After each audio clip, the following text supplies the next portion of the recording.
Hey guys, tonight we begin with the absolutely thrilling and often misunderstood history of Russia, from the ancient tribes to the mighty Tsars. It's a tale full of ambition, wars, and a vast land that stretched across Europe and Asia, with rulers who rose to unimaginable power and those who tragically fell from grace. So before we get comfortable, take a moment to like the video and subscribe, but only if you genuinely enjoy what I do here. And let me know in the comments where you're tuning in from and what time it is for you. It's always fascinating to see who's joining us from across the globe. Now, dim the lights, maybe turn on a soft fan for that background hum, and let's ease into tonight's journey together. You weren't born to rule an empire, but tonight we'll take you through the turbulent rise of one of the most influential powers in world history. For thousands of years, the land we now call Russia was inhabited by nomadic tribes, their stories barely leaving a trace beyond the burial mounds they left behind.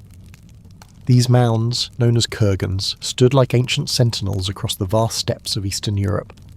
To the untrained eye, they might seem like nothing more than giant, awkward piles of dirt, but in truth, they were the final resting places of tribal chiefs whose names and deeds have long been lost to history. The Greek historian Herodotus, perhaps the first person to write down anything about them, called them Scythians, but we'll never know for sure if that's even the right name. It's all a bit of a mystery, like the world's first poorly scripted historical thriller. The nomads who once roamed these lands were incredibly resourceful, but they didn't exactly leave behind the kinds of civilizations we tend to romanticize today. No grand temples, no towering cities, just endless grasslands and the occasional mound of dirt where their chiefs were buried. A bit bleak, right? But that's where it all started. This land, with its empty plains and harsh winters, would eventually become the birthplace of the largest country in the world. How? Well, let's get there. Slowly, of course, just as history intended. In the midst of these mysterious tribes, the Slavs began to settle. Like a massive, slow-moving wave, they swept across the land. They weren't exactly united, though. Oh no, the Slavs were a people of many tribes, each with its own customs, languages, and grudges against the others. You could say they were the historical equivalent of a family reunion where everyone's a bit too eager to start an argument about who really deserves the last piece of pie. Yet despite all their differences, these tribes would eventually come together, sort of. Enter the Vikings, well, technically the Varangians, but who's counting the details? These seafaring adventurers from Scandinavia would become the unlikely unifiers of the Slavs. Picture this: a few Scandinavian dudes paddling their longships through the mighty rivers of Russia, probably eyeing the Slavic settlements like, yeah, that looks like a good place to settle, or maybe raid. At some point, these Varangians, who had all the charm of an overzealous houseguest, were invited to step in and take charge. They didn't just settle down and start knitting sweaters, though. Oh no, they were asked to rule. A Varangian chief by the name of Rurik was the one who finally took up the offer and said, "Alright, let's unite these guys." So, in the year 862, Rurik set up shop in Novgorod, becoming the first ruler of what would later be known as Kievan Rus. A bit of a thankless job, really. But hey, at least Rurik didn't have to deal with holiday shopping and the stresses of a family gathering. His dynasty, known as the Rurikids, would go on to rule for 7 centuries, which is probably longer than most modern politicians can keep a job. But hey, different times. Now I know what you're thinking. This sounds like a pretty uneventful start, right? Well, yes and no. The land was officially united, but that's where the fun began. Rurik's successors, like his legendary son Oleg, started getting more ambitious. Oleg managed to capture the city of Kiev, which, at the time, was kind of like the New York of the region. Okay, maybe not New York, but it was still a big deal. Under Oleg's leadership, Kiev became the capital of Kievan Rus, and this new state quickly began expanding its influence across the region. But the real kicker, Oleg wasn't exactly the most trustworthy guy. In fact, he was what we might call a bit of a schemer. But hey, when you're ruling over a newly established state, scheming is sometimes part of the job description. With Oleg's success, a new dynasty was born, and the Slavs, now united under their new ruler, began to solidify their power. This was the early dawn of what would eventually become one of the largest empires in history. But just like the rest of history, this tale would quickly take some very unexpected turns. So as Oleg solidified his hold over Kiev and the newly unified land, things started to get really interesting. The Kievan Rus wasn't just about raiding and settling down anymore. Oh no, Oleg was smart, he knew the value of diplomacy, and with diplomacy came alliances, marriage proposals, and yes, you guessed it, religion. Enter stage left, Vladimir the Great. Vladimir was a prince, though at first he didn't look like the sort who'd change the course of history. By all accounts, he was what we'd call extra. Imagine a guy who not only ruled over one of the largest territories in Eastern Europe, but also had a reputation for indulgence, including collecting wives like some sort of medieval collector's edition. But Vladimir's greatest move, and one that would shape the future of Kiev and Rus forever, was his adoption of Christianity. You see, Vladimir had this fantastic idea. If he could align with the Byzantine Empire to the south, Russia might become a lot more civilized. And what better way to do that than by converting to Christianity? Not just any Christianity, mind you. No, Vladimir went all in on Orthodox Christianity, that rich, incense-filled, gold leaf-covered brand of the faith that came with bells, candles, and a whole bunch of Byzantine-style pomp. Now, why did Vladimir do this? Because it wasn't just about saving souls. Oh no, it was about power and alliances. Because when you're the ruler of a vast land, your social circles are probably really important. And let's not forget the fun that came with his conversion. In true Vladimir fashion, he didn't just quietly decide to embrace the new religion. Oh no! He sent emissaries to the Byzantine Empire to scout out what kind of church would give him the best prestige. You know, the kind of church that would make him look like a man of taste and refinement. The envoys were sent off on a mission to find the most fabulous faith. And when they returned, they basically said, "Vladimir, buddy, you've got to check out the Byzantine church. It's got everything. Beautiful architecture, impressive rituals, and a great deal of respect from the other rulers." And so, after a little bit of soul-searching, Vladimir took the plunge and adopted Christianity in 955 AD. He didn't just stop there, though. Vladimir made it a state religion, declared that his people should be baptized, and bam! Kiev and Rus was now firmly within the Christian fold.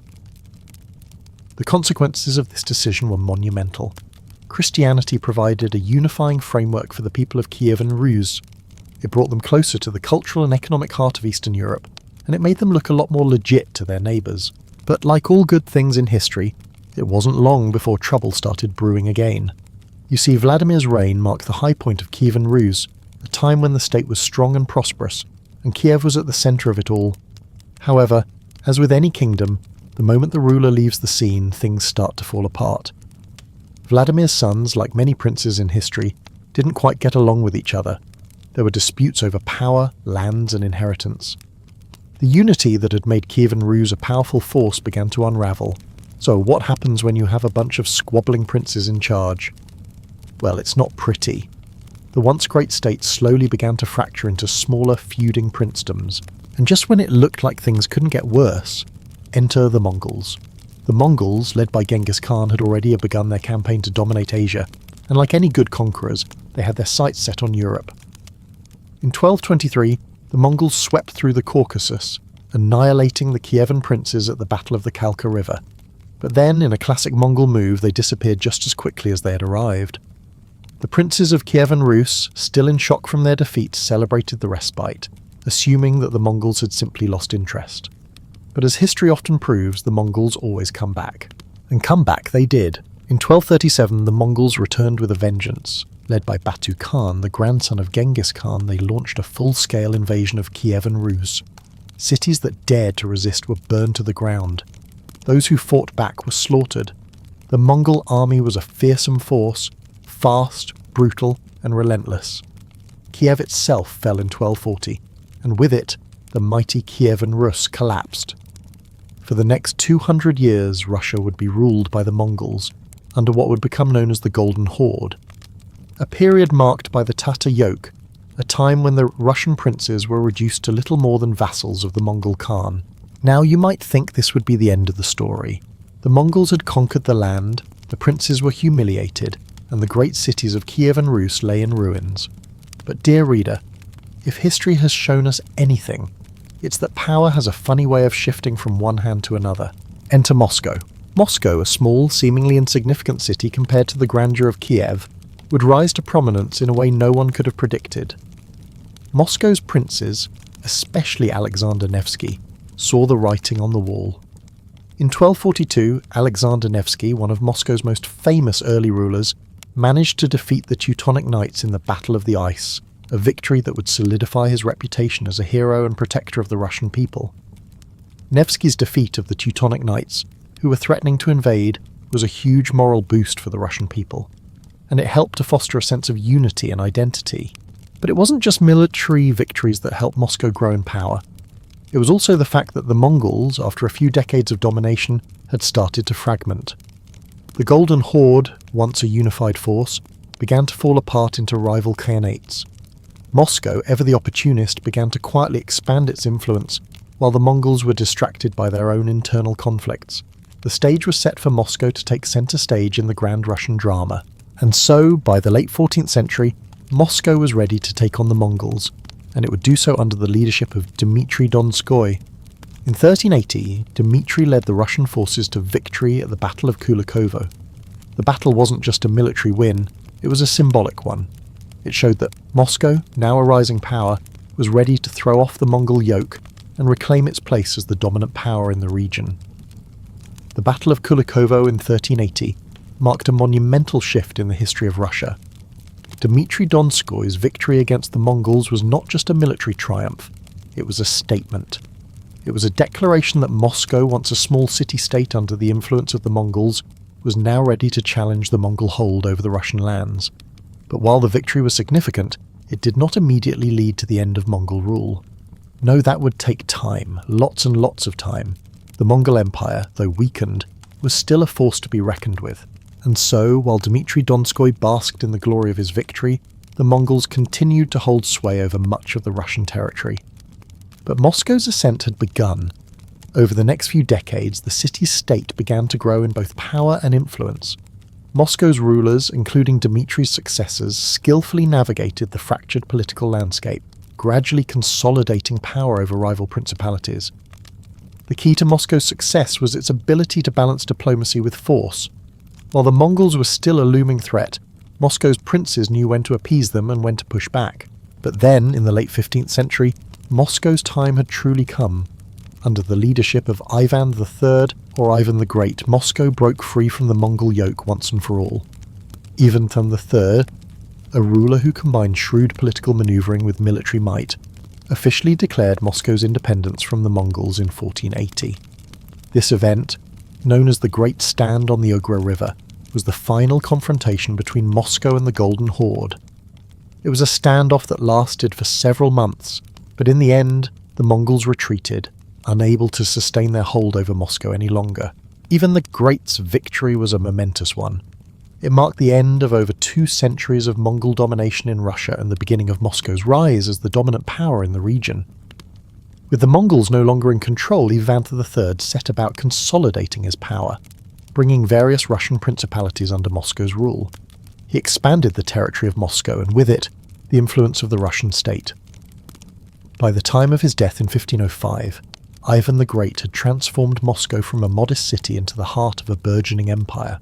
But even as Moscow became more powerful, the challenges facing the Russian state were far from over. The next century would see the rise of a new and even more powerful ruler, Ivan IV, or Ivan the Terrible. Ivan IV, who succeeded his grandfather Ivan III, was a man of contradictions. On one hand, he was a brilliant and ambitious ruler who sought to modernize and expand Russia. On the other, he was a deeply paranoid and violent man whose reign would be marked by terror and bloodshed. Ivan the Terrible's early years were marked by impressive military victories and reforms. He expanded Russia's borders, conquering the Khanates of Kazan and Astrakhan, both of which had been under Mongol control for centuries. He also centralized power in the hands of the Tsar, breaking the power of the Russian nobility, known as the boyars. But Ivan's reforms soon gave way to a reign of terror. In the mid-1560s, Ivan began a series of violent purges targeting those he saw as enemies of the state. His actions became increasingly erratic, fueled by his deep paranoia. One of the most infamous events of Ivan's reign was the death of his own son, Tsarevich Ivan. In a fit of rage, Ivan struck his son in the head with a staff, killing him. This tragic incident marked the beginning of the end of Ivan's rule. The terror he unleashed during his reign left a scar on Russian history, one that would take generations to heal. Despite his violent reign, Ivan the Terrible did manage to leave a lasting legacy. He expanded Russia's territory, laid the foundations for the Russian Empire, and introduced key reforms to the Russian legal system. But his legacy is forever overshadowed by the brutality and paranoia that defined his rule. After Ivan's death in 1584, Russia entered a period of instability known as the Time of Troubles. The Time of Troubles was a chaotic and dangerous period in Russian history, marked by political infighting, famine, and foreign invasions. Russia was in a state of anarchy, and it seemed that the once powerful Russian state might crumble. But in 1613, after years of turmoil, a new dynasty rose to power, the Romanovs. The Romanov dynasty, which would rule Russia for over 300 years, brought stability to the country after the chaos of the Time of Troubles. The first Romanov Tsar, Mikhail, was elected to the throne by the Zemsky Sobor, a national assembly, after the previous Tsar, Boris Godunov, had died without an heir.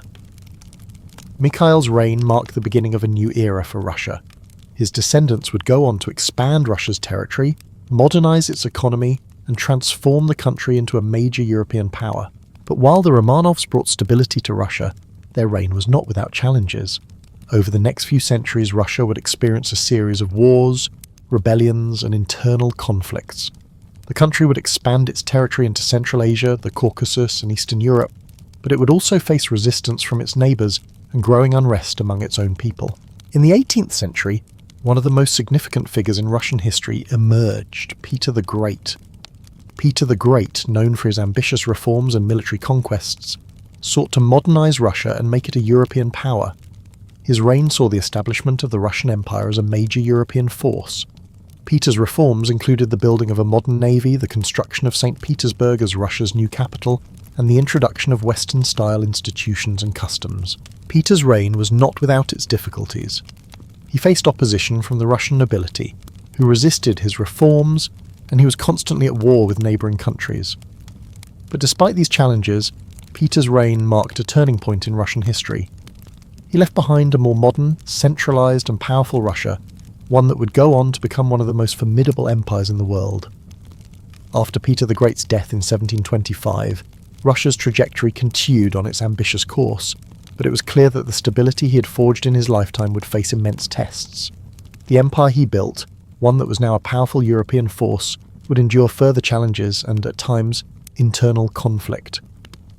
Peter the Great's reign had paved the way for Russia to emerge from its historical isolation, yet the country still struggled with the deep tensions between its traditional ways and the European-style reforms Peter had forced upon it. Peter's successors, while powerful in their own right, didn't always share his vision or his drive. Peter the Sex-Heavened, his grandson, was young and ill-prepared for the throne, and the empire stumbled a bit under his reign. By the time Empress Anna Ioannovna took the throne, Russia found itself gripped by decadence. She was known for her extravagant tastes, heavily influenced by her German lover Ernst Byron, which led many to criticise her reign as being more about indulgence than governance. However, Anna's reign was also significant in that it saw the Russian Empire expand its territory further, most notably through Vitus Bering's explorations, which helped establish Russian influence over the vast territories of Alaska. It wasn't all lavish palaces and opulent dinners. There were also pivotal moments that would shape Russia's future. Her successor, Empress Elizabeth, carried the torch of the Romanov dynasty forward. Known for her beauty, vanity, and a rather long list of lovers, Elizabeth's reign was also a time of military and cultural development. She led Russia into the 7 Years' War, aligned with France and Austria against Prussia. Despite the war not achieving all of its objectives, Russia emerged from the conflict stronger, and the period under Elizabeth's rule became a golden age of Russian culture and art. Her support for the arts laid the foundation for Russia's great cultural contributions in the centuries to come, from literature to classical music, with figures like Tchaikovsky emerging in later generations. However, even as Russia moved forward, the seeds of future conflict were sown. The rise of her nephew, Peter III, was short-lived and disastrous. Raised in Denmark and more fascinated with the Prussian king, Frederick the Great, than Russia's interests, Peter III was out of touch with the Russian nobility and the people. His admiration for Frederick led to Russia's sudden and unpopular withdrawal from the 7 Years' War, which angered the military and aristocracy. His rule was cut short when his wife, Catherine, staged a coup. Catherine the Great, who had been Peter's wife and was herself of German descent, would go on to become one of the most remarkable rulers in Russian history. A strong-willed and intelligent woman, Catherine embraced the ideals of the Enlightenment, fostering a cultural revolution within Russia while simultaneously expanding the empire's borders. Under her rule, Russia saw the conquest of Crimea, the partitioning of Poland, and significant advancements in education and legal reforms. Catherine's reign was marked by contradictions, though. She presented herself as an enlightened despot, yet her empire remained deeply rooted in serfdom, and she was not afraid to use force to maintain order. But it was Catherine's expansionist ambitions that defined her reign. She played a pivotal role in the downfall of Poland, dividing the country with her Austrian and Prussian allies, and annexing much of its territory. The acquisition of new lands, especially in the south, expanded Russia's reach and influence, turning it into one of the largest and most formidable empires in Europe. Yet the price of this expansion was high. Despite the grandeur of Catherine's court and her cultural contributions, the Russian peasants were often left to suffer under harsh conditions, and uprisings, such as the Pugachev Rebellion, threatened to destabilize the empire. The Pugachev Rebellion, led by Yemelyan Pugachev, a Cossack who claimed to be Peter III, was one of the largest and most dangerous revolts during Catherine's reign. The rebellion, fueled by peasant dissatisfaction with serfdom and the cruelty of the nobles, spread like wildfire through the southern provinces. Pugachev's forces took several towns, and it wasn't until Catherine sent a large military force to crush the rebellion that the uprising was finally suppressed. Pugachev was captured and executed in one of the most gruesome and public executions in Russian history. Despite the internal unrest, Catherine's reign left a lasting legacy. Her efforts to modernize Russia, bring it closer to European cultural standards, and expand its borders would have a profound impact on the nation. She is remembered as Catherine the Great not just for her territorial conquests, but also for her ability to navigate the complex political landscape of Europe. She was, in many ways, the embodiment of the contradiction that was Russia, a country that was both deeply conservative and yet striving for modernization. However, after her death in 1796, Russia was once again left in a delicate position. Her son, Paul III, lacked the vision and popularity of his mother. His reign was short-lived, and he was assassinated in a palace coup in 1801. His son, Alexander I, ascended to the throne and would oversee one of the most turbulent periods in Russian history, the Napoleonic Wars. Napoleon Bonaparte's rise to power in France and his ambitions to dominate Europe led to Russia's involvement in the coalition against France. The early years of Alexander's reign were marked by diplomatic maneuvering and military conflict, culminating in the infamous invasion of Russia by Napoleon in 1812. Napoleon's Grande Armée, the largest military force ever assembled in Europe, marched toward Moscow, but Russia's vast size, harsh winter, and strategic retreats forced Napoleon into a disastrous retreat, decimating his forces. The Battle of Borodino, one of the bloodiest battles of the war, marked the high point of Russian resistance. Despite the French occupying Moscow, the Russian army managed to regroup, and the French ultimately suffered a crushing defeat as they were forced to retreat across Europe. The defeat of Napoleon was a turning point for Russia. It cemented Russia's status as a military power, but it also marked the beginning of a long period of social and political unrest. The Russian aristocracy, having fought alongside the army, began to develop a growing dissatisfaction with the autocratic rule of the Tsars. This discontent would eventually lead to the Decembrist Revolt of 1825, a failed uprising by army officers who sought to reform the political system. Following Napoleon's defeat, Russia continued its involvement in European affairs, particularly at the Congress of Vienna, where Alexander I played a significant role in reshaping Europe's political landscape. Russia's victory over Napoleon, and its subsequent influence in European politics, was a source of national pride, but it also laid the groundwork for the rise of new political ideologies that would challenge Russia's centuries-old autocracy. The early 9th century was a time of great change in Russia. Alexander I's successors, Nicholas I and later Alexander II, would grapple with the pressures of modernization, industrialization, and social unrest. Nicholas I, who came to the throne after the Decembrist Revolt, was a staunch conservative, and his reign saw the consolidation of the Tsarist autocracy. However, the need for reform became undeniable as Russia fell behind the rest of Europe in terms of industrial development and social progress. Alexander II, known as the Liberator, would make significant reforms, most notably the emancipation of the serfs in 1861. But the consequences of this move were far-reaching and painful for many Russians. Despite the significant reforms brought about by Alexander II, the path to modernization was a rocky one, and the hopes of a more prosperous, progressive Russia seemed increasingly distant. The emancipation of the serfs in 1861, while a groundbreaking moment in Russian history, didn't exactly bring the promised relief. In theory, it was a noble and just act, freeing the peasants from the feudal bonds that had kept them subjugated for centuries. However, in practice, it created a whole new set of problems. The serfs were given land, but much of it was not fertile enough to support them, and they were often burdened with heavy debts to the landowners. While they were technically free, they were still shackled by poverty and a lack of opportunities. The hope for a more equitable society was quickly dashed, leaving many peasants disillusioned. Meanwhile, the Russian nobility, which had long been accustomed to the old system of serfdom, was not exactly thrilled with the reforms either. The landowners lost their labour force, and many of them were left to adjust to a new, less profitable reality. These new tensions within Russian society contributed to the growing unrest. But Alexander II, despite his liberal reforms, had his fair share of enemies.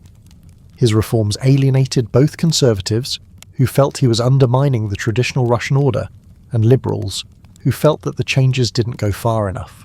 To make matters worse, political unrest in Russia was brewing like a storm on the horizon. In the years following the emancipation, radical movements began to gain traction, calling for more sweeping changes to Russia's political system. One of the most famous of these groups was the Nihilists, who rejected the traditional social structures and sought a radical overthrow of the old regime. They believed that everything about Russian society, from the aristocracy to the church, needed to be torn down and rebuilt. Their ideas found fertile ground among the intellectual elite and disillusioned young Russians, who were growing increasingly frustrated with the slow pace of reform. But it wasn't just intellectuals who were unhappy. The working class, too, was beginning to voice its discontent. Industrialization, though slow in comparison to Western Europe, was beginning to take hold in Russia. Cities like St. Petersburg and Moscow saw the rise of factories, and the working conditions in these new industrial centres were nothing short of brutal. Workers lived in squalid conditions, worked long hours, and received wages that barely covered their basic needs. In many ways, the industrial revolution in Russia was a double-edged sword. While it helped modernise the country, it also widened the gap between the rich and the poor. As the discontent grew, so did the calls for reform, but Alexander II, despite his earlier liberal leanings, was unable to calm the storm that was building. The very same radical forces that had supported his early reforms began to turn against him. These revolutionary movements were gaining strength, and they were starting to become more violent. In 1881, their anger reached its peak with the assassination of Alexander II. The Tsar, who had once been hailed as the liberator, was struck down by a bomb thrown by a member of the radical group, the People's Will. The assassination marked the end of an era of reform and the beginning of a more reactionary period in Russian history. Alexander II's son, Alexander III, ascended to the throne and immediately began to roll back many of his father's reforms. Alexander III believed that Russia's future lay in the strength of the monarchy and the Russian Orthodox Church, and he worked to centralize power in the hands of the Tsar. He implemented a policy of Russification, seeking to impose Russian culture and language on the empire's many ethnic minorities. This period of reactionary conservatism was marked by the suppression of political dissent, increased censorship, and a clampdown on any revolutionary movements. Alexander III's reign was characterized by a general atmosphere of repression, but it also saw a rise in Russian nationalism. The Tsar sought to strengthen Russia's identity and restore its sense of pride after the tumultuous years of the 19th century. But despite his efforts to consolidate power, Russia continued to face the same underlying problems: a stagnant economy, a growing divide between the rich and poor, and an increasingly restless population. As the 20th century approached, these issues would come to a head, setting the stage for the next great upheaval in Russian history. By the time Alexander III's son, Nicholas II, took the throne in 1894, Russia was a nation on the brink of change. Nicholas, much like his father, was deeply conservative and out of touch with the needs of his people. He was ill-prepared to deal with the growing discontent within Russia's population. The country was still largely agrarian, with a vast majority of the population living in poverty. The Industrial Revolution had brought some growth to the urban centres, but it had also led to a rise in working-class unrest. Workers were demanding better conditions, higher wages, and political freedoms. But Nicholas, much like his predecessors, refused to make meaningful concessions. His reign would soon be marked by a series of crises that would shake Russia to its very core. The first major crisis came in 1905, when a peaceful demonstration of workers and their families, led by a priest named Father Gapon, marched to the Winter Palace in St. Petersburg to present a petition to the Tsar. They were asking for better working conditions, more political freedoms, and an end to the war with Japan, which had already begun to unravel Russia's economy. But instead of listening to their pleas, Nicholas II ordered the army to open fire on the demonstrators. Hundreds of people were killed in what became known as Bloody Sunday. This event marked the beginning of a series of strikes, protests, and uprisings across Russia. The revolution of 1905 was a direct result of Nicholas II's inability to address the issues facing his people. In response to the unrest, Nicholas was forced to make some concessions. He promised the creation of a national parliament, or Duma, and issued the October Manifesto, which granted some basic civil liberties. But these reforms were too little, too late. The Duma was weak and ineffective, and the Tsar retained ultimate power. Russia's problems, economic stagnation, political repression, and social unrest were not addressed in any meaningful way. It became clear that Nicholas II was not the ruler Russia needed to move forward, and as the years passed, the situation only grew more dire. By the time the First World War broke out in 1914, Russia was already teetering on the brink of collapse. The country was facing massive internal problems, economic turmoil, political corruption, and widespread unrest among the working class and peasantry. Yet despite these issues, Nicholas II decided to enter the war, siding with the Allies in their struggle against Germany, Austria-Hungary, and the Ottoman Empire. The decision to go to war was perhaps the most fateful of Nicholas's reign. It would ultimately lead to the downfall of the Romanov dynasty. The war began with a wave of patriotic fervour, but as the months turned into years, Russia's situation grew increasingly dire. The Russian army was poorly equipped, badly led, and overwhelmed by the demands of war. Casualties mounted as soldiers fought in brutal conditions, and morale plummeted. In the cities, food shortages and inflation began to take their toll, and strikes became more frequent as workers demanded better conditions. Meanwhile, the Tsar remained largely disconnected from the reality on the ground. His decision to take personal command of the army in 715 only made matters worse. He was ill-equipped to lead the country through such a crisis, and the war only worsened the suffering of the Russian people. At the same time, the Tsarina, Alexandra, became increasingly unpopular. She was of German descent, and during the war, her influence over Nicholas grew. This did not sit well with the Russian people, who were already suspicious of her, especially as rumours spread that she was a secret sympathiser of the German enemy. Adding fuel to the fire was the infamous Rasputin, a mystic who had gained significant influence over the royal family. Rasputin's presence at the Russian court and his perceived ability to cure the Tsarina's son, Alexei, of haemophilia, further tarnished the monarchy's image. Rasputin was deeply unpopular, and his involvement in political decisions only deepened the public's distrust of the Tsarist regime. As the war dragged on, the situation in Russia worsened. In 1917, after 3 years of devastating conflict, the Russian people could no longer bear the hardship. In February of that year, widespread protests broke out in Petrograd, modern-day St. Petersburg, as workers, soldiers and peasants took to the streets to demand an end to the war and political reform. The protests quickly turned into a revolution, and the monarchy's power began to crumble. On March 15, 1917, Nicholas II, realising that he had lost the support of both the people and the army, abdicated the throne, bringing an end to more than 3 centuries of Romanov rule. The abdication was forced upon him by the overwhelming tide of unrest, but it was also a reflection of his inability to adapt to the changing circumstances. The Romanov dynasty, once one of the most powerful in Europe, had finally fallen. With the abdication of Nicholas II, Russia was now in the hands of the provisional government, which was formed by liberal and moderate socialists. This was meant to be a temporary government tasked with overseeing the country's transition to a democratic system. However, the provisional government was weak and lacked the support of the people. Its decision to continue fighting in World War I was deeply unpopular, and its failure to address the pressing issues of land reform and social inequality led to growing discontent. Meanwhile, a second, more radical force was rising in Russia, the Bolsheviks led by Vladimir Lenin.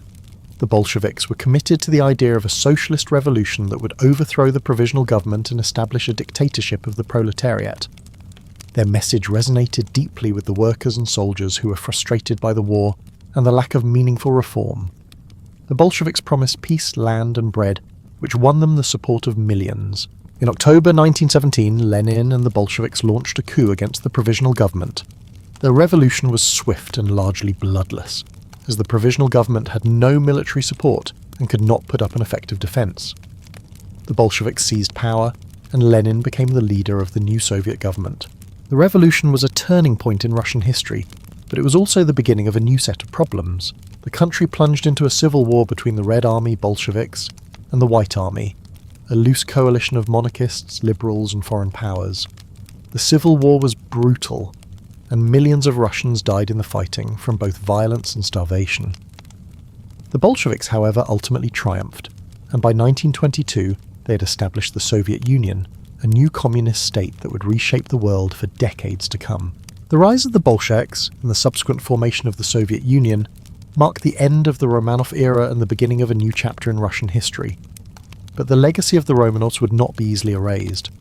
The Tsarist regime had left deep scars on the Russian people, and the Bolsheviks would face their own challenges in trying to unite the diverse and fractured nation. Lenin's death in 1924 left a power vacuum at the top of the Soviet government. His successor, Joseph Stalin, would go on to become one of the most brutal and controversial leaders in history. Stalin's rise to power was marked by a ruthless consolidation of authority. He purged his political rivals, implemented forced collectivization of agriculture, and executed millions of people in his campaign of political repression. Stalin's reign was marked by extreme violence, but it also saw the Soviet Union become a major global power, especially during and after World War II. Stalin's rule would continue until his death in 1953, and the Soviet Union would continue to grow and evolve under the leadership of figures like Nikita Khrushchev and Leonid Brezhnev. But the authoritarian nature of Soviet rule, along with the repression and censorship that defined the regime, created a society that was often at odds with the aspirations of its people. By the 1980s, the Soviet Union was facing increasing economic stagnation and political unrest. Mikhail Gorbachev, the last leader of the Soviet Union, attempted to introduce reforms with his policies of glasnost, openness, and perestroika, restructuring. But the Soviet system was too entrenched to change easily. The country was crumbling, and in 1991, the Soviet Union officially dissolved, marking the end of an era and the beginning of a new chapter in Russian history. Russia, now an independent state, faced a series of challenges as it navigated its post-Soviet future. The transition from communism to a free market economy was painful and difficult. The country faced political instability, economic collapse, and the rise of oligarchs who quickly became incredibly wealthy. The 1990s were a turbulent time, but in 2000 Vladimir Putin rose to power, marking the beginning of a new era. Putin's Russia is a country that has reasserted itself on the world stage, but it is also one that faces many of the same challenges that have plagued it throughout history: economic inequality, political repression, and tensions with the West. Yet despite these challenges, Russia's story is far from over. The country continues to evolve, its future uncertain, but its place in world history firmly established. As we fast forward into the 21st century, Russia finds itself once again at a crossroads. Under the leadership of Vladimir Putin, the country has experienced both a resurgence of national pride and an increasingly authoritarian political atmosphere. His rise to power, beginning in 1999 when he was appointed as acting president, was marked by his calm demeanour, his background in the KGB, and his clear desire to restore Russia to its former status as a great power. Unlike his predecessor Boris Yeltsin, who struggled with the economic collapse of the 90s and political chaos, Putin has worked tirelessly to stabilise the country, albeit with methods that often raise questions about personal freedom, human rights, and the balance of power. Putin's early years in office were marked by a strong desire to bring order back to Russia. He tackled the oligarchs who had come to dominate the country's wealth during the chaotic privatization of the 1990s. Many of these oligarchs were once close allies of Yeltsin, but they soon found themselves at odds with Putin's desire to centralize power and bring the state back under the control of the Kremlin. The most notable of these oligarchs was Mikhail Khodorkovsky, the head of the oil giant Yukos, who was arrested in 2003 and later sentenced to prison on charges widely considered to be politically motivated. Putin's crackdown on the oligarchs was viewed by many as an effort to reassert state control over the economy, but it also led to a concentration of power that many critics argue has made Russia a de facto autocracy. The early 2000s saw significant economic growth in Russia, driven by rising oil prices and a period of relative stability. Putin was able to use this newfound wealth to improve Russia's infrastructure, invest in the military, and increase Russia's presence on the global stage. The energy sector, particularly oil and gas, became a cornerstone of Russia's economy, and Putin's government managed to use these resources to exert influence over Europe and other parts of the world. Under Putin, Russia reasserted itself as a major player in global politics, using both its energy resources and its military might as tools of power. However, this growth and stability came at a price. Putin's government has been marked by widespread censorship, the stifling of political opposition, and a growing control over the media. In 2004, the Russian state passed laws that made it nearly impossible for independent media outlets to operate without government interference. The assassination of journalist Anna Politkovskaya in 2006, a fierce critic of Putin's government, highlighted the dangers faced by journalists and opposition figures in Russia. The use of state-controlled television to shape public opinion and suppress dissent has become one of the most notable characteristics of Putin's rule. Putin's foreign policy has also become more assertive and, at times, confrontational. The 2008 war with Georgia over the regions of South Ossetia and Abkhazia was a clear signal that Russia was willing to use military force to protect what it saw as its sphere of influence. But it was the 2014 annexation of Crimea from Ukraine that truly marked a turning point in relations between Russia and the West. The annexation, which was widely condemned by the international community, was a clear indication that Russia was willing to challenge the established order in Europe. The move led to Russia's suspension from the Group of Eight, G8, and triggered economic sanctions that have had a lasting impact on Russia's economy. In addition to the Crimea crisis, Russia has been involved in the ongoing conflict in eastern Ukraine, where it has been accused of supporting separatist forces with both military aid and personnel. The war in Ukraine, which has resulted in thousands of deaths and massive displacement, has further strained relations between Russia and Western countries.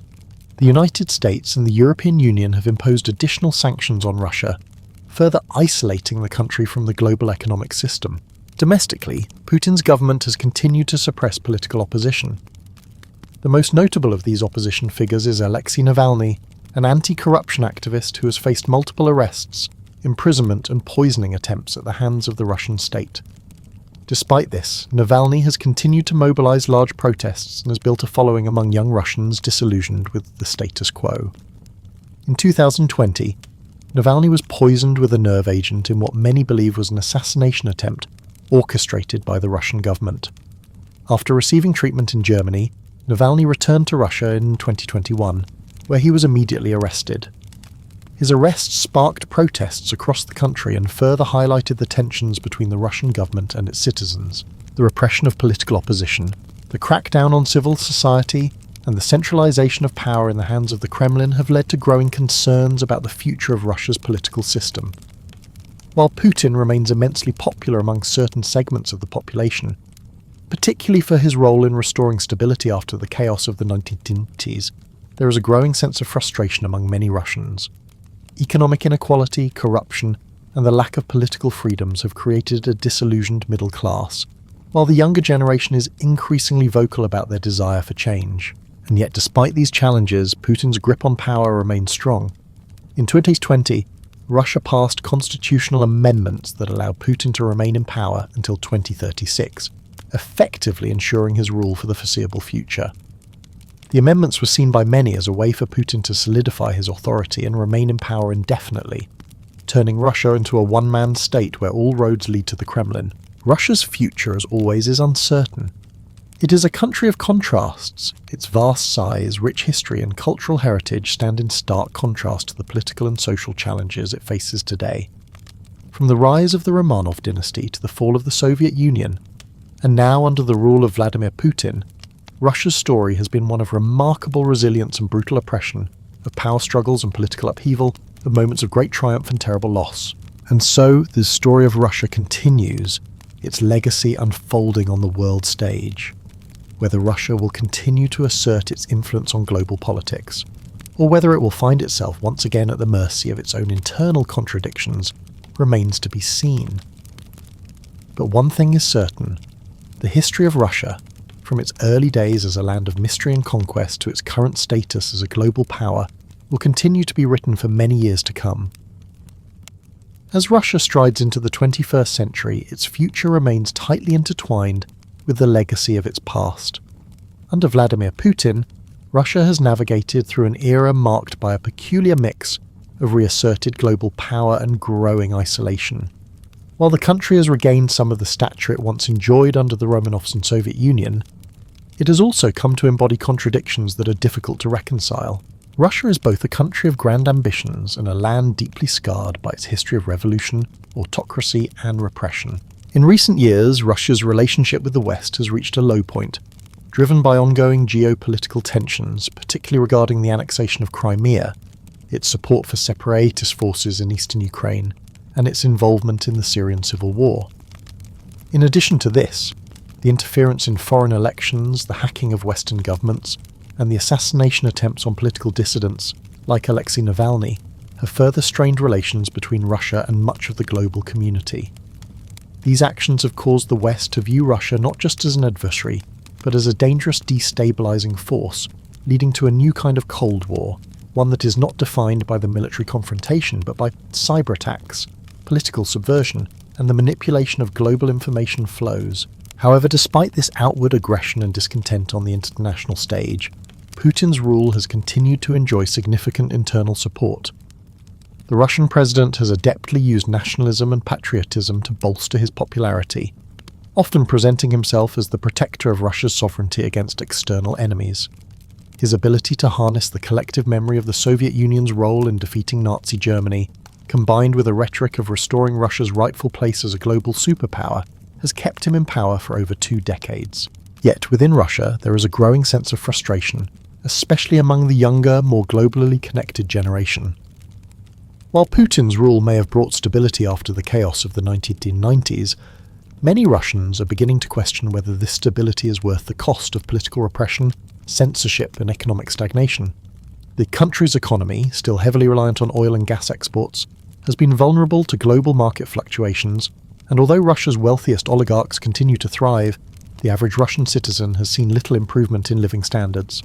The middle class, once the hopeful engine of Russia's economic future, now feels increasingly alienated, struggling under inflation, corruption, and the failure of the state to provide basic services.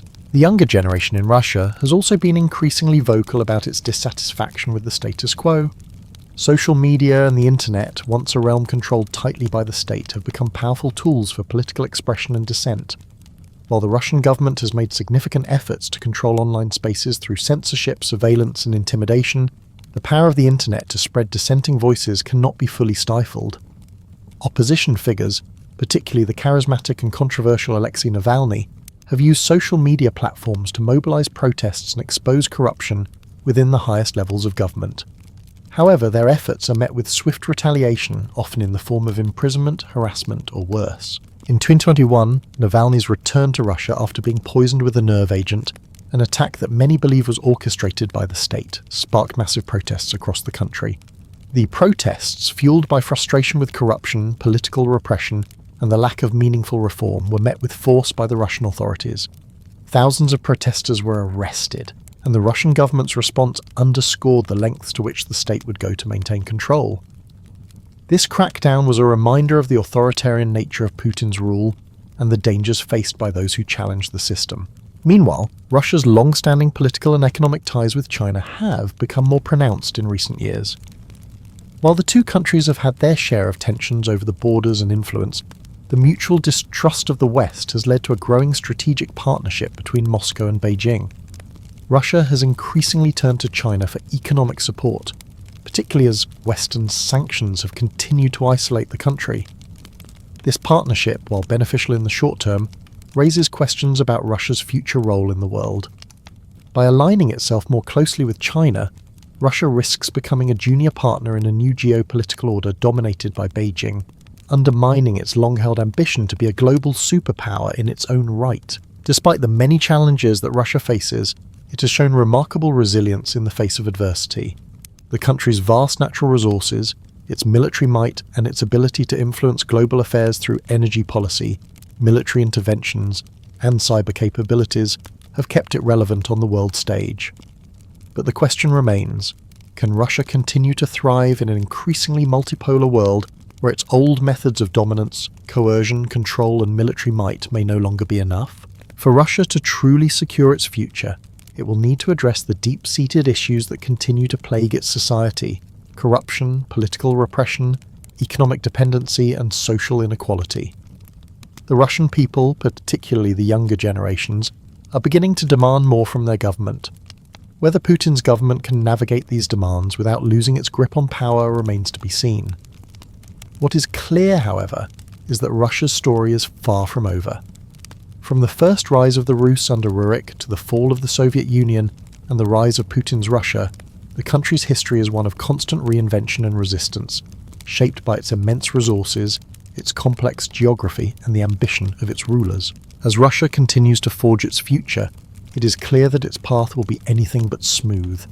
The country remains at a crossroads, caught between the weight of its imperial past and the demands of a rapidly changing world.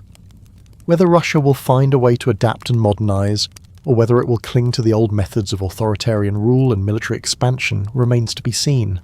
What is certain, however, is that the world will be watching, and the story of Russia will continue to unfold, one chapter at a time. As Russia looks toward the future, it faces a set of paradoxes that are both deeply rooted in its history and intensely relevant in the current global context. The nation remains a land of contrasts, an immense territory with vast natural resources, yet plagued by systemic corruption and an economy that still lags behind many of its Western counterparts.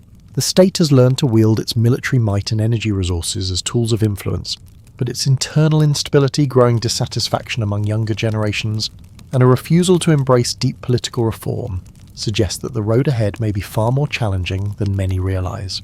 One of the key questions about Russia's future is whether it can successfully navigate the inevitable generational change. While Putin's grip on power has remained unshaken for over 2 decades, the Russian population is aging, and the younger generation is increasingly disillusioned with the status quo. With a median age in the mid-30s, Russia's younger citizens have grown up in a vastly different world than their older counterparts. They are more connected to the global flow of information, more exposed to Western culture, and less willing to accept the paternalistic politics that have been the hallmark of the Russian government for centuries. They are also less tolerant of the authoritarian practices that have been a defining characteristic of Putin's reign. The rising discontent among the younger generation is evident in protests, activism, and a growing desire for greater political freedoms. However, their calls for change have largely been ignored or crushed by the state. Putin's government has shown an unyielding determination to maintain control, with increasing efforts to stifle dissent. From the imprisonment of opposition leaders like Alexei Navalny to the constant harassment of independent journalists and activists, the Russian state has resorted to increasingly harsh tactics to silence any voices that threaten its authority. The economic future of Russia is another source of concern. Despite its vast reserves of oil and gas, the country's dependence on these resources leaves it vulnerable to fluctuations in global energy prices. As the world transitions toward renewable energy, Russia's reliance on fossil fuels may become a liability rather than a strength. This economic fragility, compounded by the sanctions imposed by the West following the annexation of Crimea and Russia's involvement in Ukraine, has left the Russian economy stagnating. While Putin has sought to modernize the country's military and industrial sectors, the lack of diversification in the economy leaves Russia highly exposed to external shocks. Internally, Russia faces the challenge of political legitimacy. While Putin enjoys a level of popularity among certain segments of the population, particularly for his efforts to restore national pride and protect Russia's sovereignty, many Russians are starting to question the cost of this stability. Economic inequality is rising, corruption remains rampant, and the country's political system continues to be dominated by a single leader who has effectively eliminated any meaningful opposition. As the younger generation becomes more politically engaged, the question arises, Can Russia evolve into a more open and democratic society, or will it continue down the path of autocracy? Russia's role in global politics also hangs in the balance. The country has been successful in using its military power to project influence, especially in Eastern Europe and the Middle East. Its intervention in Syria, its involvement in the annexation of Crimea, and its support for separatist movements in Ukraine have solidified its position as a key player on the world stage. However, this aggressive stance has also made it a pariah in the eyes of much of the international community. The ongoing sanctions and diplomatic isolation have strained Russia's relationships with the West, and its growing alliance with China has raised concerns about its future geopolitical orientation. As Putin's reign continues, one cannot help but wonder what will happen when the current president eventually steps down, or is forced out. Putin, now in his late 60s, will not remain in power forever. The question of succession has loomed over Russian politics for years, and with no clear successor in sight, the country could face another period of instability. The political structure that Putin has built is designed to maintain his control, but it lacks the institutional checks and balances that might allow for a smooth transition of power.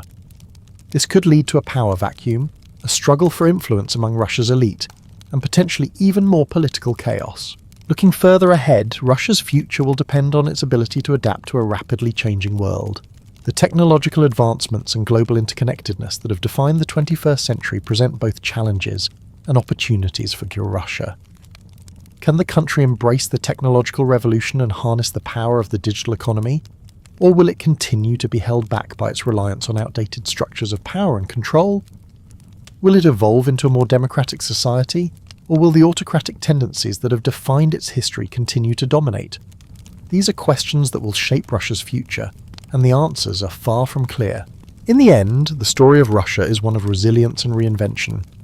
From the rise of the Varangians and the creation of Kievan Rus, to the imperial grandeur of the Romanovs, the Soviet Union's ideological revolution, and the current challenges under Putin's rule, Russia has faced a constant cycle of transformation and turmoil. It has always been a nation on the edge, of Europe, of Asia, and of history itself, and as it continues to evolve, its story will remain one of both tragedy and triumph, of great power and great fragility.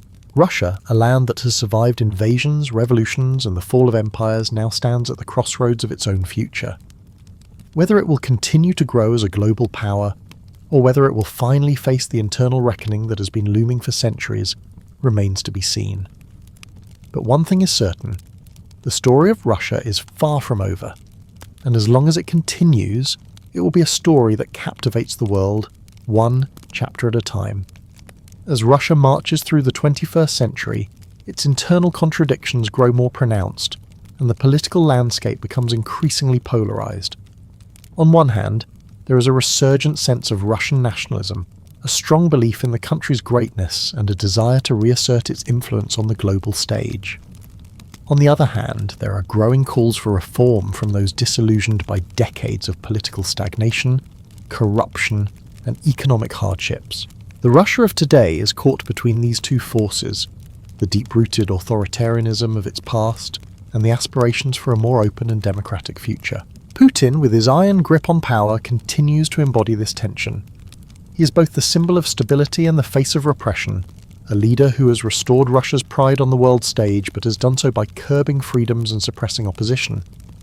His policies, which often rely on manipulating nationalist sentiment, are effective in rallying a significant portion of the population.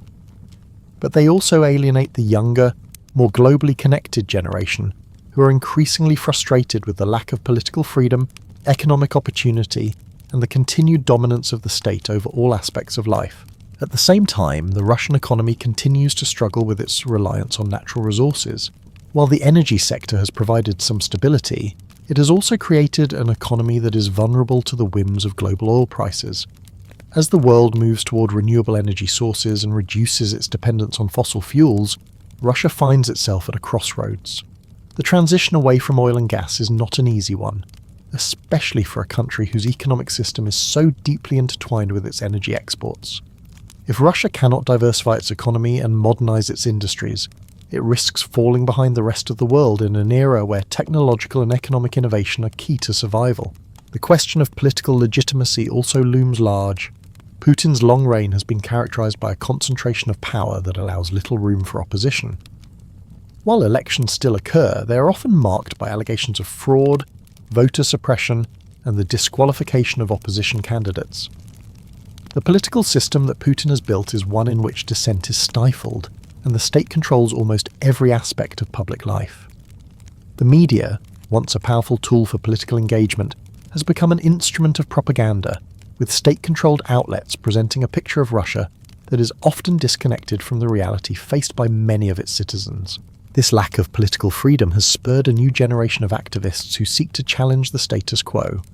The protests that have erupted in recent years, led by figures like Alexei Navalny, represent a growing frustration with the Russian government's inability, or unwillingness, to address the country's systemic problems. Navalny's attempts to expose corruption within the ruling elite have made him a hero to many, but they have also made him a target of the state. His arrest, poisoning, and eventual return to Russia to face imprisonment have only galvanized his supporters and further demonstrated the lengths to which the government will go to silence its critics. Navalny's influence, while significant, is part of a larger movement that is bubbling beneath the surface of Russian society. There is a growing demand for more political freedom, better economic opportunities, and a system that serves the interests of the people rather than the elites. The younger generation, which has grown up in an increasingly connected world, is no longer willing to accept the limits placed upon their future by a government that clings to outdated ideas of control and power. They are the generation that will, in all likelihood, determine the course of Russia's future.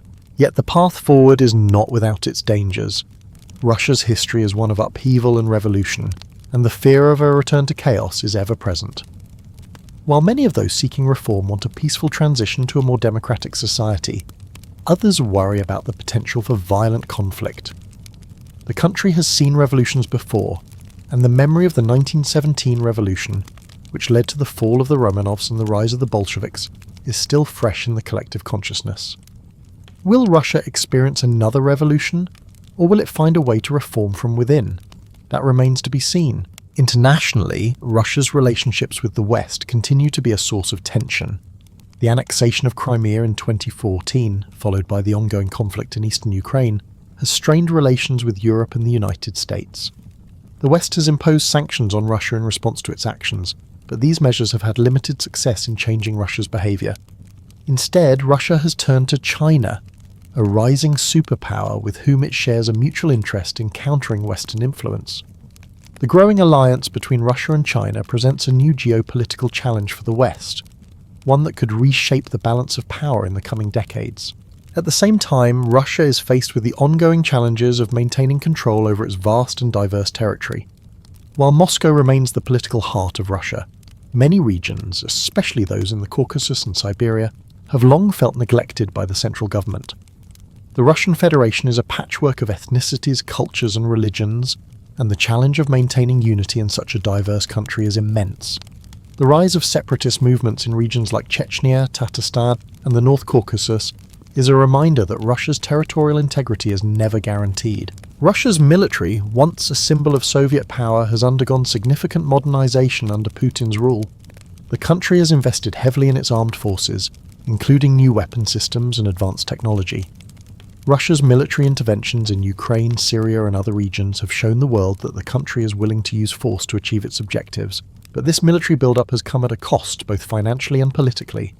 Russia's increasing aggressiveness on the world stage has made it a pariah in the eyes of many nations, and the risk of escalating conflicts continues to grow. As Russia moves forward, it must grapple with the lessons of its past and the challenges of its future.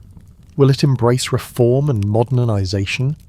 Or will it continue down the path of authoritarianism and isolation? Will it find a way to address the grievances of its people?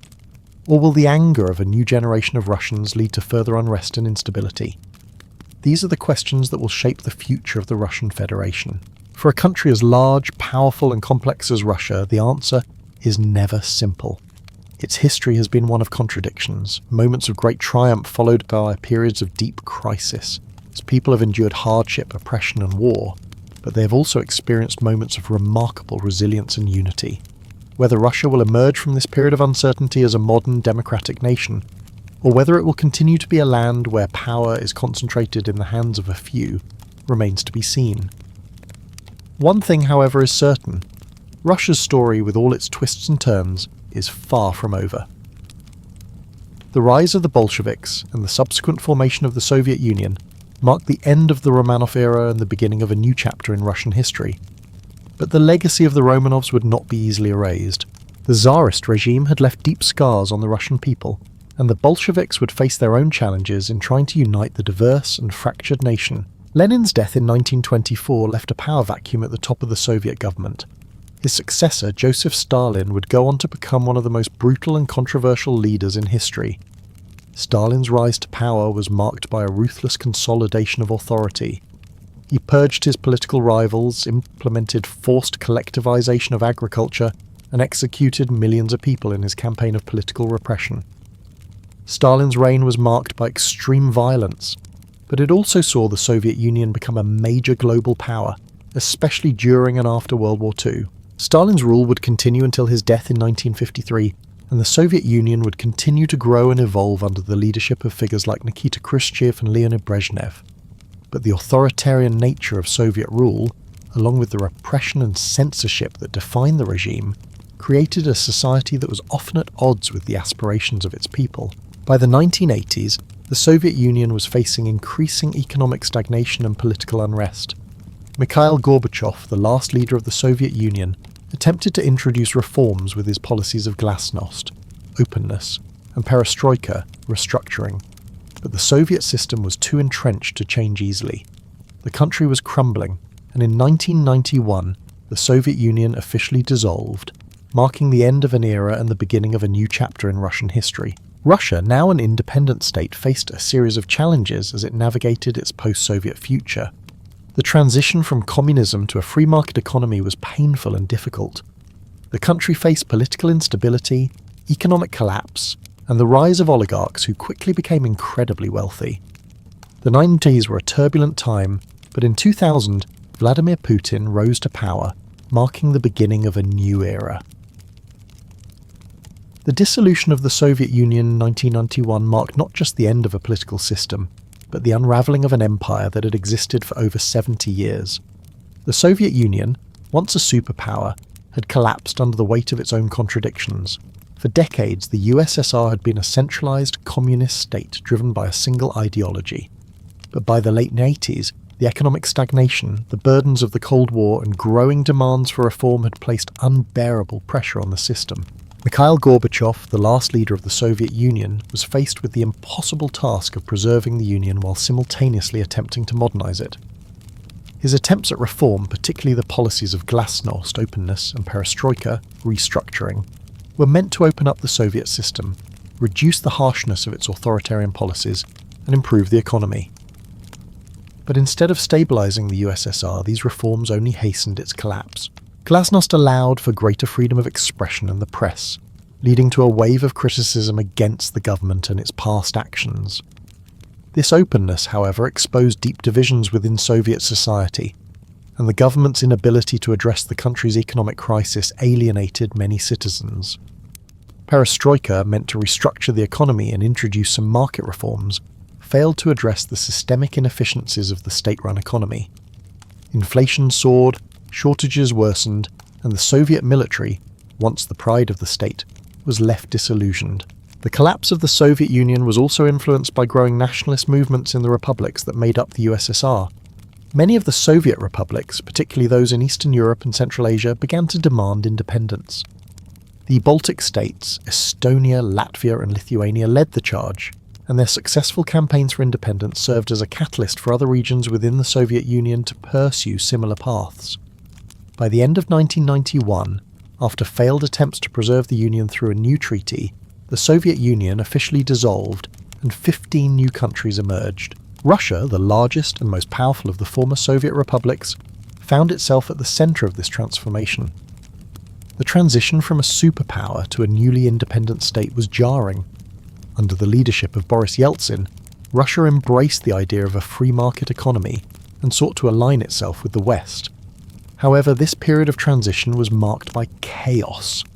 The country struggled with hyperinflation, skyrocketing unemployment, and the rise of oligarchs who quickly took control of much of Russia's wealth. The 1990s were a turbulent time for Russia. The economic collapse that followed the end of communism hit ordinary Russians hard. The privatization of state assets, once seen as an opportunity to introduce capitalism, instead led to the concentration of wealth in the hands of a few. Oligarchs, often former communist elites, who had transitioned into business, became immensely wealthy while the majority of Russians faced poverty and uncertainty. Corruption permeated all levels of government, and crime rates skyrocketed. The promise of a more democratic and prosperous Russia seemed increasingly distant as the country teetered on the edge of collapse. Meanwhile, Russia's political system was in disarray. Yeltsin, elected as Russia's first president in 1991, struggled to maintain control over the vast country.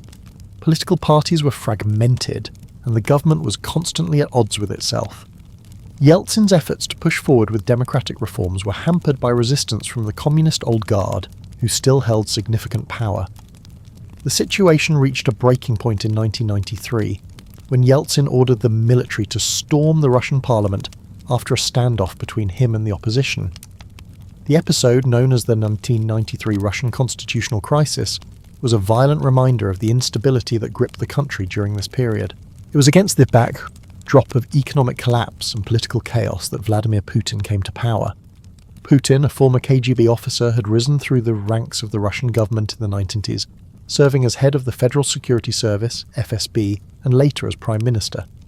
His rise was closely tied to Yeltsin, who in 1999 appointed Putin as acting president before stepping down. Yeltsin's decision to hand over power to Putin was partly motivated by his belief that Putin could bring stability to the country, a task that had eluded him throughout his presidency. When Putin assumed the presidency in 2000, Russia was still grappling with the aftermath of the Soviet collapse. The country was economically fragile, politically fractured, and in need of leadership that could restore a sense of order and national pride. Putin's early years in power were marked by a concerted effort to consolidate authority, restore Russia's status on the world stage, and modernize the country's economy. His approach was pragmatic. He quickly moved to rein in the oligarchs, many of whom had become exceedingly powerful during the 1990s. Putin understood that the power of these oligarchs was both a source of instability and a threat to the state's ability to govern effectively. By using legal pressure, he successfully curbed their influence and regained control over key sectors of the economy, particularly in the energy industry, which remained the backbone of Russia's wealth. Putin also used his background in the KGB to his advantage, employing a strong, centralized state to eliminate political opposition and maintain control.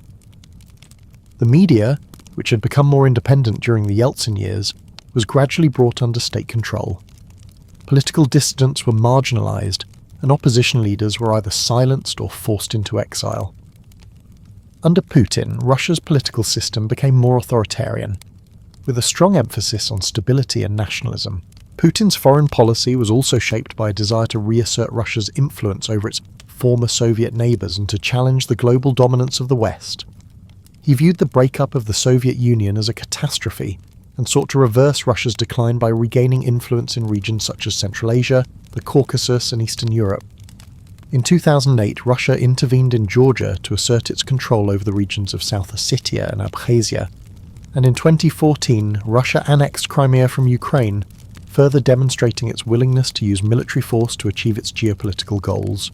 The annexation of Crimea marked a turning point in Russia's relationship with the West. It led to widespread international condemnation and the imposition of economic sanctions by the United States and the European Union. These sanctions, along with falling oil prices, hit the Russian economy hard, but Putin managed to maintain popular support by framing the West's actions as a form of injustice and imperialism. Nationalist sentiment, which Putin had cultivated throughout his time in office, was once again a powerful tool for consolidating power. At home, Russia's economy stabilized after the chaos of the 1990s, thanks in part to rising oil prices and Putin's efforts to control the energy sector. However, the economy remains heavily dependent on oil and gas exports, making it vulnerable to fluctuations in global energy markets. Despite his successes, Putin's government has been marked by a lack of meaningful political reforms and continued human rights abuses. Political freedoms remain tightly restricted, and dissent is met with harsh repression.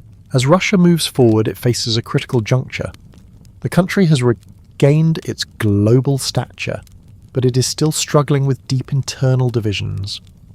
The next generation of Russians, who have grown up in a world of increased globalization and digital connectivity, are demanding greater freedoms and opportunities.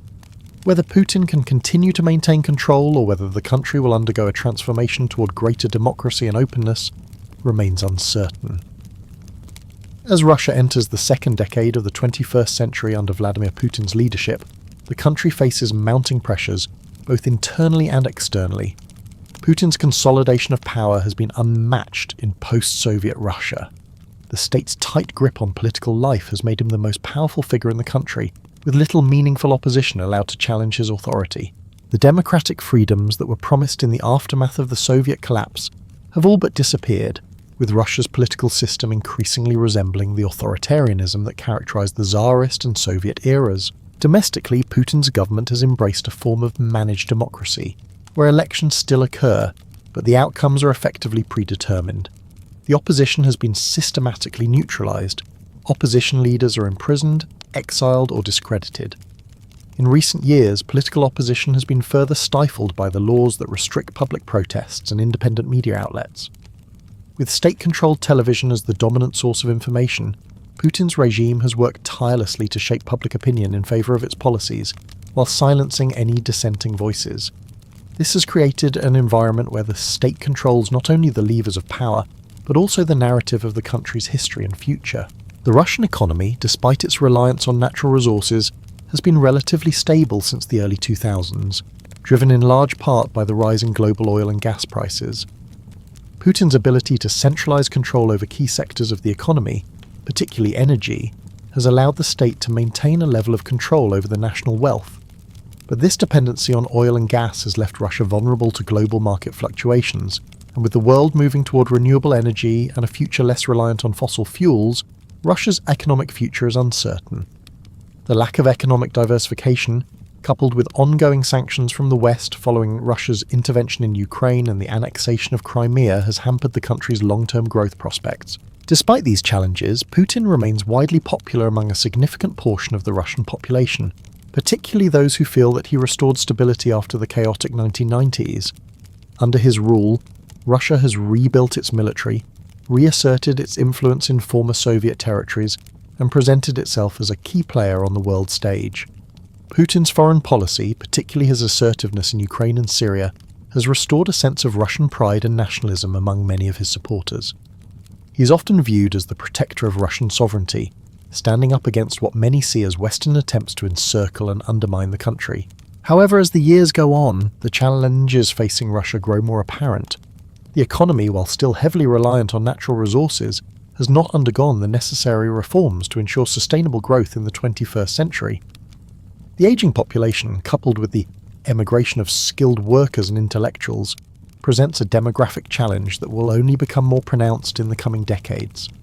The country's education and healthcare systems remain underfunded, and inequality continues to rise, with a small elite controlling much of the nation's wealth while the majority of citizens struggle to make ends meet. The younger generation, which has grown up in a world of increasing global connectivity, is also showing signs of frustration. This generation, born after the fall of the Soviet Union, has been exposed to the internet, social media, and global culture in ways that earlier generations could never have imagined. They have access to information beyond the state-controlled narrative, and many are increasingly dissatisfied with the political repression, corruption, and lack of opportunities. However, the Russian government has made it clear that it will not tolerate any challenge to its authority. Protests, particularly those led by opposition figures like Alexei Navalny, have been met with heavy-handed crackdowns, and any attempt at political reform is quickly quashed. But even as the Russian state tightens its grip, the world around it is changing. Putin's foreign policy, while focused on restoring Russia's status as a global superpower, has led to a further deterioration of relations with the West. The annexation of Crimea in 2014 and Russia's continued involvement in the conflict in eastern Ukraine have resulted in widespread international condemnation and economic sanctions that have hit the Russian economy hard. At the same time, Putin has sought to strengthen Russia's alliances with other countries, particularly China, in order to counterbalance Western influence. The growing partnership between Russia and China has the potential to reshape the global geopolitical order. Russia, long wary of its neighbour to the east, has found a willing partner in Beijing, particularly as both countries share a mutual interest in countering the influence of the United States and its allies. The two countries have deepened their economic and military ties, and their collaboration in areas such as energy, infrastructure, and military technology has made them a formidable force on the world stage. However, this partnership also comes with risks. Russia, with its vast landmass and declining population, risks becoming a junior partner in this alliance, with China gaining increasing influence over Russia's policies and resources. Meanwhile, Russia's relations with Europe and the United States have continued to deteriorate. The ongoing conflict in Ukraine, combined with Russia's interference in Western elections and its growing involvement in cyber warfare, has made it a pariah in the eyes of many Western nations. The sanctions imposed on Russia in response to its actions have further isolated the country, making it harder for Russia to integrate into the global economy. But despite these challenges, Russia has managed to retain significant influence in regions like the Middle East, where its intervention in the Syrian civil war has solidified its position as a key player. Despite their growing voice, the government has shown a strong resolve to maintain stability and authority. Economically, Russia remains heavily dependent on its vast energy resources, particularly oil and gas, although there have been efforts to diversify its economy. These efforts have had mixed success, with global sanctions continuing to limit Russia's economic growth. At the same time, the global shift toward renewable energy presents challenges for the Russian economy, which is deeply tied to fossil fuels. Politically, Russia remains under tight state control, with opposition movements facing significant challenges in gaining traction. The country's political system continues to function under strong central leadership, and questions about the potential for democratic reforms or greater political openness remain central to discussions about Russia's future trajectory. As Russia enters the next chapter of its history, the path it takes, whether toward gradual reforms or continued centralization of power, will significantly influence its direction in the years ahead. This version avoids contradictions while still outlining the major challenges and trends facing Russia today. Let me know if you'd like me to refine any further details. Bạn đã nói, phần kết thật hay ChatGPT đã nói? Certainly, here's a refined, engaging conclusion for the piece. As Russia stands at the crossroads of its future, its path forward remains uncertain.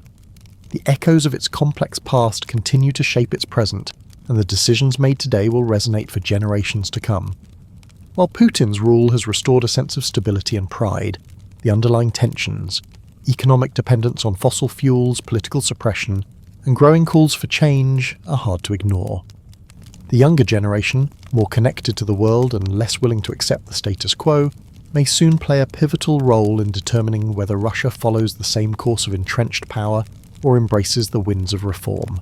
Russia's influence on the global stage is undeniable, but so too are the internal contradictions that may limit its potential. Whether it will remain steadfast in its current trajectory or evolve into something more dynamic and open is a question that continues to captivate both its citizens and the world. The future of Russia will not only shape the fate of its own people, but will continue to be a force that shapes global geopolitics for years to come. In the end, Russia's story is one of resilience, reinvention, and the pursuit of greatness. It is a tale of both triumph and struggle, marked by moments of profound change and enduring legacy. As this vast, powerful country moves forward, it will undoubtedly face challenges that will test its ability to adapt. But one thing is certain: the story of Russia, with all its complexity and contradiction, is far from finished, and it will continue to unfold with the world watching closely. The conflict between Russia and Ukraine began in 2014, when Ukraine's pro-Russian president Viktor Yanukovych was ousted following the Euromaidan protests. As Ukraine shifted its political alignment toward the West, Russia saw this as a direct threat to its influence in the region and acted swiftly. In February 2014, Russia annexed Crimea, a region that had been part of Ukraine since 1954. The annexation was justified by Russia as a means to protect ethnic Russians living in Crimea, but the true motives were geopolitical.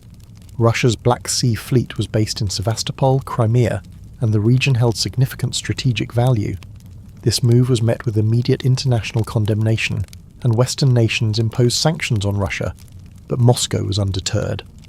Following Crimea's annexation, pro-Russian separatist groups in eastern Ukraine, particularly in the Donetsk and Luhansk regions, began to take up arms against the Ukrainian government. This led to a full-scale conflict that spiraled into war by mid-2014.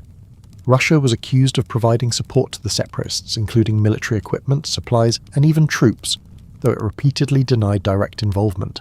By 2015, the conflict had entrenched itself into a brutal war in the Donbass region. The war, although not a fully declared war between Russia and Ukraine, took on the character of a proxy conflict. Thousands of people were killed, and entire towns were reduced to rubble. Attempts at peace, including the Minsk agreements in 2014 and 2015, failed to bring an end to the violence, and the ceasefires were routinely broken by both sides. Russia's support for the separatists continued, with Moscow maintaining a careful but undeniable presence in the conflict. Over the next few years, the war simmered, with periodic flare-ups of violence but no clear resolution in sight.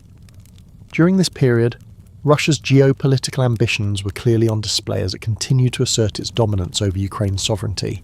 The annexation of Crimea and the ongoing war in the Donbass significantly strained Russia's relationships with the West, with economic sanctions being extended and relations with NATO and the EU reaching a historic low. By 20, the conflict had reached a dangerous stalemate, with neither side gaining the upper hand. Russia's military presence in eastern Ukraine remained substantial, though it still maintained its deniability, claiming the presence of volunteers and denying direct involvement. Ukraine, on the other hand, had become increasingly dependent on Western support, particularly from the United States and European Union, for both military aid and diplomatic backing. The war, while less intense in terms of large-scale military engagements, continued to cause daily casualties. Civilians were caught in the crossfire, with many living in fear of airstrikes, artillery fire, and the ongoing instability. The humanitarian situation worsened, with millions of Ukrainians displaced from their homes, while the economy of both countries suffered under the weight of the ongoing conflict. Despite the ceasefire agreements, both sides engaged in constant skirmishes, and the region remained one of Europe's most dangerous and unresolved conflict zones. In early 2022, the situation in Ukraine took a dramatic turn when Russia launched a full-scale invasion of the country, pushing its forces toward Kiev and other major Ukrainian cities. The invasion was a shock to the world, marking a sharp escalation in the ongoing conflict. Russia's stated goals were to protect ethnic Russians in Ukraine, secure its own borders, and prevent Ukraine from further aligning with the West. The invasion, however, was widely perceived as an attempt by Russia to reassert its dominance over Ukraine and prevent the country from forging closer ties with NATO and the European Union. As Russian forces advanced, the Ukrainian military fought back with fierce determination, and President Volodymyr Zelensky quickly emerged as a symbol of resistance. His call to the Ukrainian people and the world to stand firm in the face of Russian aggression united the nation. Ukraine's ability to resist the initial waves of Russian advances shocked many, as Russia's military, which was expected to overwhelm Ukraine, found itself bogged down by strong Ukrainian defences and logistical challenges. Meanwhile, Western nations rallied behind Ukraine, providing military aid, intelligence, and economic support.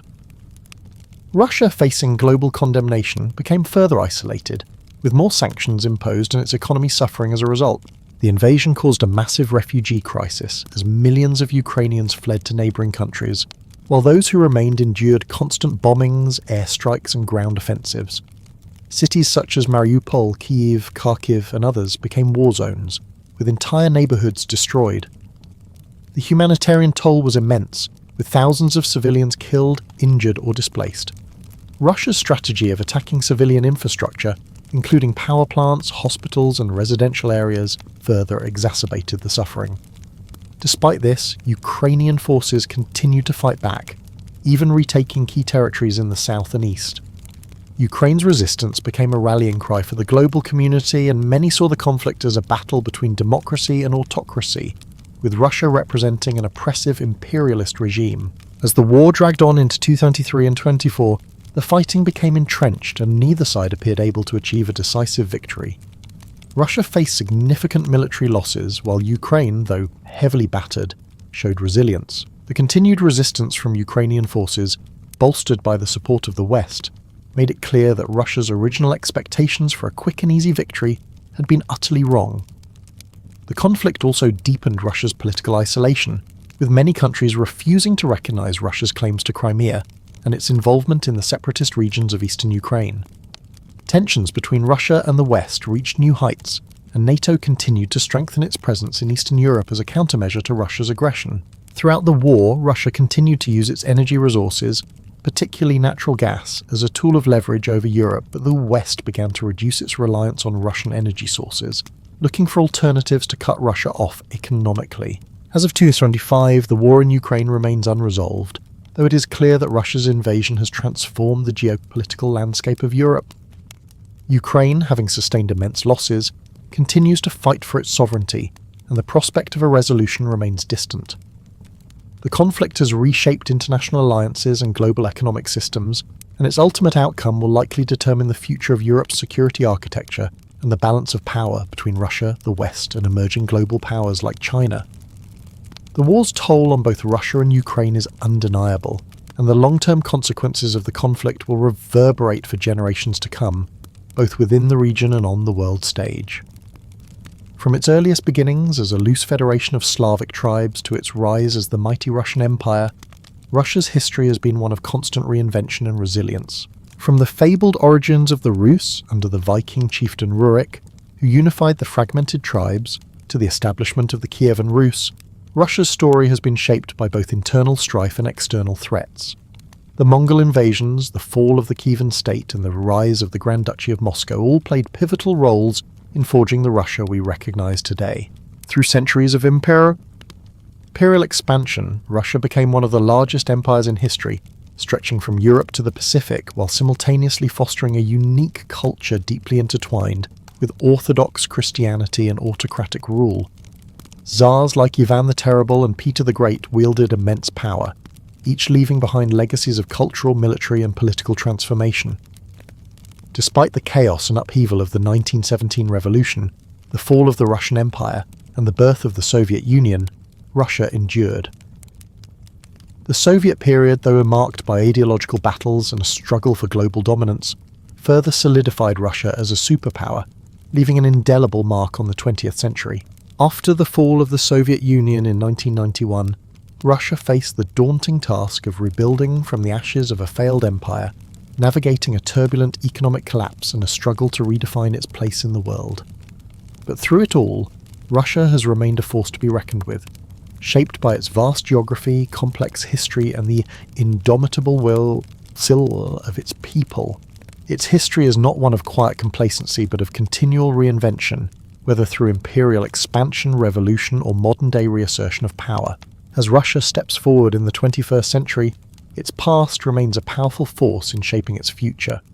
The echoes of the past, the struggle for sovereignty, the quest for power, and the determination to carve out a place on the global stage continue to influence the decisions of its leaders.